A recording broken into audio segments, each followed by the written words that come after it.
77장.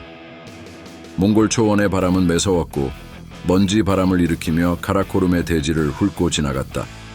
천막 밖으로 퍼져나오는 짐승 가죽 냄새, 철제 무기의 차가운 반사광, 그리고 불타는 횃불 아래 서서 치밀어 오르는 긴장감. 그 한가운데 칭기즈칸이 서 있었다. 그의 눈빛은 먼 곳을 응시하고 있었고 호라즘 왕국의 도망자 무함마드 샤 2세의 흔적을 쫓아 맹렬한 추격전을 펼칠 결의를 다지고 있었다. 제베 수부타이 타쿠차르. 칭기즈칸의 목소리는 낮고 단호했다. 뜨겁지도 차갑지도 않은, 그러나 듣는 이의 심장을 두드리는 그 특유의 울림이 있었다. 그대들에게 각각 10,000명의 병력을 맡긴다. 그리고 수부타이, 그대에게 이번 추격의 총지휘를 맡긴다. 이 명을 기억하라. 샤를 반드시 내 앞으로 데려오라. 그가 말을 마치자 바람이 한 차례 텐트를 흔들었다. 세 장수는 각각 다른 표정을 짓고 있었지만 모두 한결같이 굳은 결심으로 눈빛을 빛내고 있었다. 제베는 치밀한 전략가로서, 타쿠차르는 칭기즈칸의 사위이자 용맹한 장수로서, 그리고 수부타이는 이름만 들어도 적들이 몸서리치던 맹장으로서 임무를 받드는 자세를 갖추고 있었다. 황제시여. 수부타이가 고개를 숙이며 나직이 대답했다. 우리는 샤가 어디로 도망치든 끝까지 쫓아갈 것입니다. 그의 숨결이 마지막으로 사라지는 곳까지 추적할 것이며 그를 생포해 데칸 앞에 꿇어앉히겠습니다. 타쿠차르가 힘주어 덧붙였다. 샤에게 남은 시간은 길지 않을 것입니다. 그가 숨을 바위 틈 하나조차 몽골군이 찾지 못할 곳은 없습니다. 칭기즈칸은 만족스러운 미소를 지으며 붉은 옥새가 찍힌 칙서를 내밀었다. 옥사에는 금색으로 빛나는 새벽 태양처럼 무자비한 의지를 상징하고 있었다. 이것을 가져가라. 저항하지 않는 자들은 살려두어라. 그러나 우리 앞길을 막고 나서는 자, 혹은 항복을 거부하는 도시와 마을은 가차없이 파괴하라. 이 칙서는 우리의 의지를 대변하며 그 무엇도 우리를 막을 수 없음을 알리는 신호이다. 수부타이가 칙서를 손에 쥐었다. 그 붉은 도장이 찍힌 문서는 단순한 종이가 아니었다. 그것은 칭기즈칸의 명령이며 몽골 제국의 힘과 위엄, 그리고 피비린내 나는 결의를 상징하는 증표였다. 데칸, 그 의지를 낱낱이 보여주겠습니다. 항복하지 않는 자는 모두 죽음을 맞이하게 될 것입니다. 수부타이의 목소리에는 단호함이 깃들었다. 그래, 칭기즈칸은 만족스러운 미소를 지었다. 너희 병사들에게도 분명히 전하라. 저항하는 자들은 그들의 심장에 두려움으로 새겨질 것이다. 텐트 밖으로 나오자 세 장수는 흩어졌다. 각자의 병사들이 진영에서 출정을 준비하고 있었다. 끝없이 펼쳐진 초원 위에 군마와 전사들이 일렬로 늘어서 있고 날렵한 몽골의 기수들은 전령을 주고받으며 바삐 돌아다녔다. 수부타이는 자신의 부대 앞에 섰다. 마른 입술을 축이고 무거운 공기 아래서 병사들을 둘러보았다. 이들은 수많은 전장을 누비며 칭기즈칸의 이름을 떨친 정예 중의 정예였다. 형제들이여, 수부타이가 낮지만 강단 있는 목소리로 외쳤다. 우리가 해야 할 일은 분명하다. 호라즘의 샤를 끝까지 추적한다. 그가 숨을 굴뚝하나 그늘진 나무 하나조차 이 땅에 남아있지 않을 때까지 쫓을 것이다. 우리의 말발굽 아래에 그가 숨어들 곳은 없다. 병사들은 동요 없이 고개를 끄덕였다. 전쟁이라는 혼돈 속에서 살아남은 이들의 눈은 의심 대신 맹목에 가까운 충성으로 빛나고 있었다. 타쿠차르 역시 자신의 군세 앞에서 외쳤다. 호라즘의 샤, 그는 지금 우리 칼날을 피해 도망가고 있다. 그러나 어디로 가겠는가? 우리는 그의 마지막 숨까지를 쫓아낼 것이다. 우리가 멈추지 않는다면 그 역시 한 번의 숨조차 평온하게 쉴 수 없을 것이다. 제베는 침묵 속에 전략을 가다듬고 있었다. 그에게 주어진 10,000명의 기병들은 몽골 제국의 예리한 칼끝이나 다름없었다. 그는 지도를 펼쳐 호라즘 인근 지역의 지형을 살폈고 샤가 피할 수 있는 길목을 하나씩 지워나갔다. 지혜로운 장수가 뒤에서 군을 이끄는 동안 다른 두 장수는 사냥개처럼 전국을 뒤져 목표를 추적할 것이다.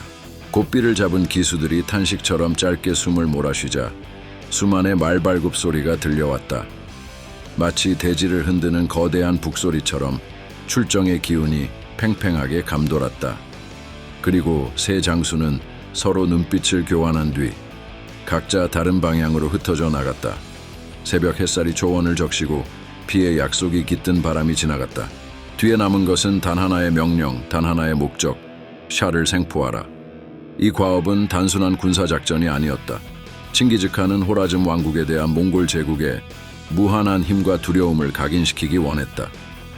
샤를 붙잡아 자신의 앞에 무릎 꿇게 함으로써 전 세계의 경고를 발할 것이었다.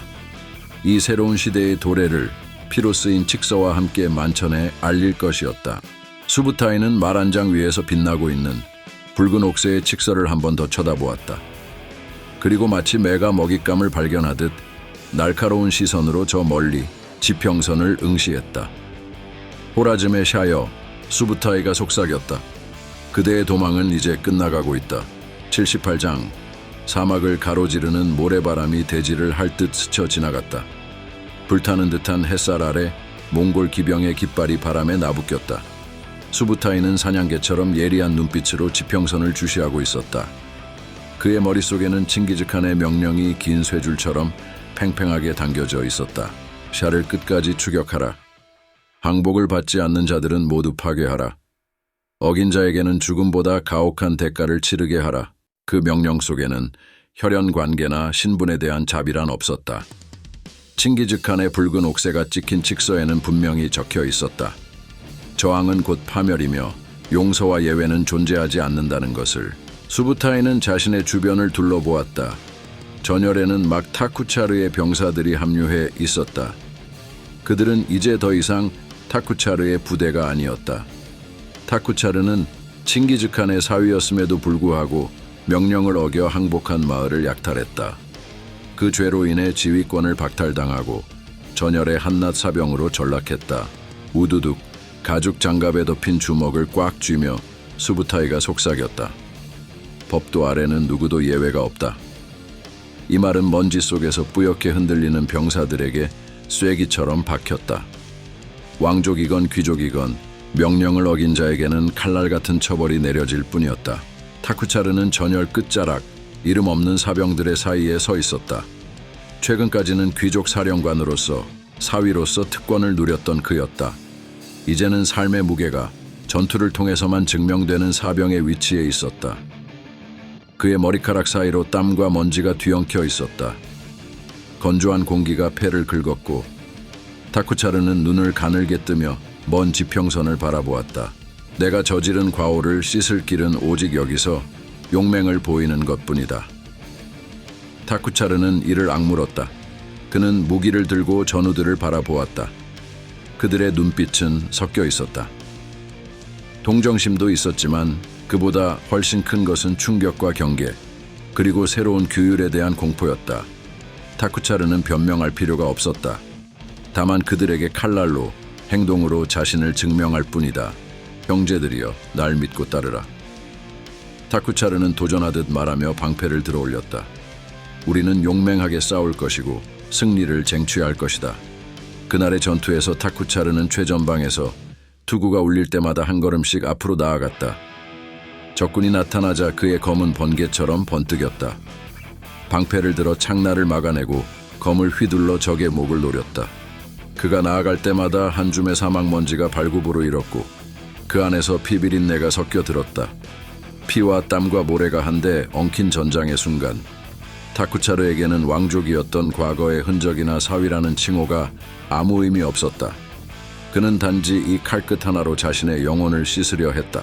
그러나 전쟁의 여신은 그를 용서하지 않았다. 함성, 비명, 쇳소리, 그리고 말의 울음소리가 뒤섞인 혼돈 속에서 타쿠차르의 갑옷은 찢겨나갔고 그는 창끝에 몸을 내맡기며 무릎을 꿇었다. 숨을 몰아쉬며 마지막으로 본 것은 구름 사이로 번지는 빛 한 가닥, 그리고 가슴에 꽂힌 차가운 금속의 섬광이었다. 그의 죽음은 비극이자 교훈이었다. 수부타이는 전투가 끝난 뒤 피로 물든 대지를 둘러보았다. 보아라, 타쿠차르의 최후를. 그는 단호히 말했다.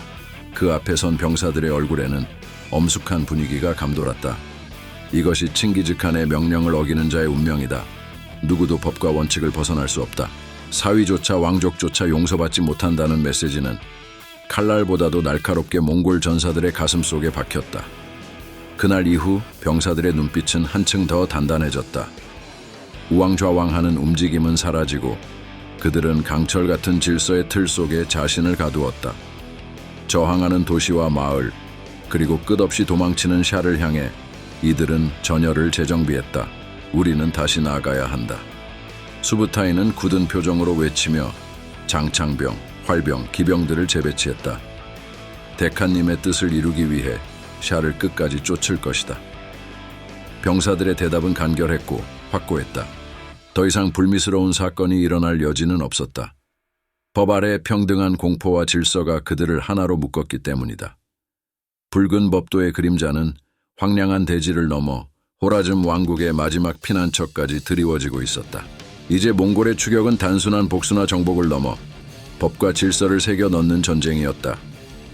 샤를 생포하는 그 순간까지 타쿠차르의 죽음은 모든 몽골 전사들에게 경종을 울릴 것이다. 끝없이 펼쳐진 모래바람 속에서 강철 같은 의지를 품고 그들은 다시금 말북을 울리며 앞으로 나아갔다. 79반. 샤는 숨을 헐떡이며 몸을 겨우 가누었다. 하얀 입김이 추위 속에서 희미하게 번졌다. 그의 옷자락은 먼지와 흙으로 범벅이 되어 있었고 어깨에는 어제의 전투에서 긁힌 상처가 시릴 듯 아파왔다. 그럼에도 불구하고 그는 발걸음을 멈출 수 없었다. 그 뒤를 좇는 것은 기마를 탄 3만 몽골 전사들의 거친 함성이었다. 수부타이의 이름은 마치 죽음의 전령처럼 메아리치며 샤의 귓가에서 맴돌았다. 시간을 벌기 위해 샤는 바르에 닿았지만 거기서도 머무를 수가 없었다. 남은 것은 불신과 불안뿐. 바르 주민들조차 몽골의 위협 앞에 마음을 다잡지 못했고 샤는 그곳에 자신을 지지해줄 충직한 이들이 거의 없음을 깨달았다. 한때 자신의 광대한 제국을 굳건히 받쳐주던 충신들과 병사들은 이미 어디론가 흩어지거나 혹은 몽골 기병의 바퀴 자국 아래 신음하고 있었다. 샤는 잠시 망설였다. 아프가니스탄으로 도망칠까? 생각해보았지만 그곳은 아직 완전한 복속이 이루어지지 않은 지역. 얼마 전까지만 해도 강제로 굴복시킨 부족들이었고 그들의 충성은 바람 앞에 촛불과 같았다. 결국 마음을 다잡은 샤는 남쪽의 호라산과 헤라트 방향을 택했다.